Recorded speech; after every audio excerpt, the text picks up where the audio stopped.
All right, now to give us more perspective in terms of what is happening in West Asia at the moment, we're joined this broadcast by Professor Giorgio Cafero, who is a professor at the Georgetown University and CEO of Gulf State Analytics.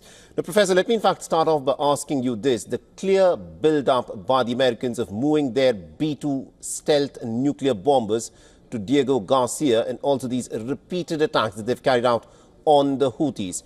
The fact that Donald Trump is meeting with Netanyahu this coming Monday, does it indicate that the United States is preparing for some kind of a unilateral strike on Iranian nuclear facilities along with the state of Israel? Thank you. Good to be on your network. You know, that certainly is a very, very possible outcome right now. I do think Trump does want diplomacy to succeed, and he does want to see the U.S. and Iran reach some new understanding and to get a second nuclear deal in place.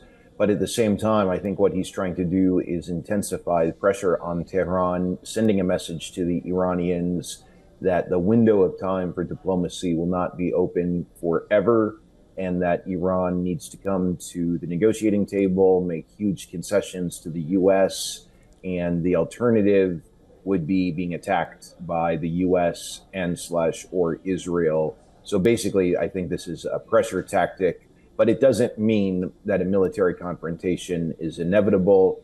Trump does want to broker. He wants to have brokered another nuclear deal. Whether or not that's going to be possible remains to be seen. Many stumbling blocks, but again, I repeat, as intense as the situation is, a military confrontation is definitely not inevitable. Interesting, but consider this situation from the Iranian side. The Iranians, in good faith, had negotiated a JCPOA, the Joint Comprehensive Plan of Action. In 2015, it was called the Iranian Nuclear Deal. They signed it with the United States and five other world powers. Donald Trump in 2018 described it to be the worst negotiated deal in American history and unilaterally walked out of the JCPOA. With that being the context, why should the Iranians trust the Americans this time now? Because there could be a change of guard again in 4 years' time, and the next president may rubbish a deal signed by President Trump.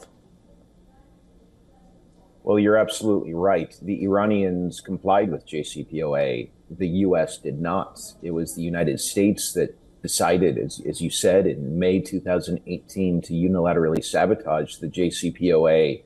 You know, in Iran, there was not a consensus in favor of the JCPOA. There were voices in the Islamic Republic who said the Americans are not trustworthy, and it is a foolish idea to sign this deal that requires Iran to make all these concessions vis-a-vis its nuclear program, and they spoke out against the idea of entering the JCPOA. And then after what Trump did in May 2018, those voices were rather vindicated. So you're completely right to point out that Iran has no reason to trust the United States. But the question is, what are Iran's options? The Iranian economy is in a horrible shape. Iran desperately needs sanctions relief. For better or for worse, certainly from the Iranian perspective, for worse, there's no way to achieve sanctions relief without some sort of negotiations in one form or another with the United States. Right. So absolutely, Iran has no reason to trust the United States. But again, this brings us to this question: what are the options that Iran has? Interesting. Now, the Iranians have said that they are willing to negotiate with the Americans on equal terms. This is what they are saying, that there's got to be a face saver for the Iranians to, in fact, get back to the negotiating table again. But do you think, considering the manner in which Donald Trump negotiates and also considering the fact that it is the Israelis who seem to be pressing more for either a confrontation or for Iran to not pursue its nuclear program, how do you think the Americans would respond to this Iranian demand that if negotiations are held, they should be on equal terms? Well, there's a huge gap between the demands from the U.S. side, from the White House's side, and then from the Iranian side. To see this from the Iranian perspective, the leadership in Tehran does not want to have direct talks with the U.S. while under so-called maximum pressure.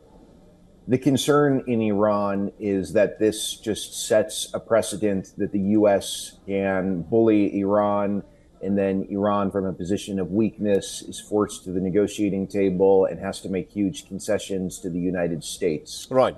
The worry is that this sets a precedent where every time the U.S. wants something from Iran, they just bully the country, intensify pressure on the Islamic Republic, and then the Iranians concede.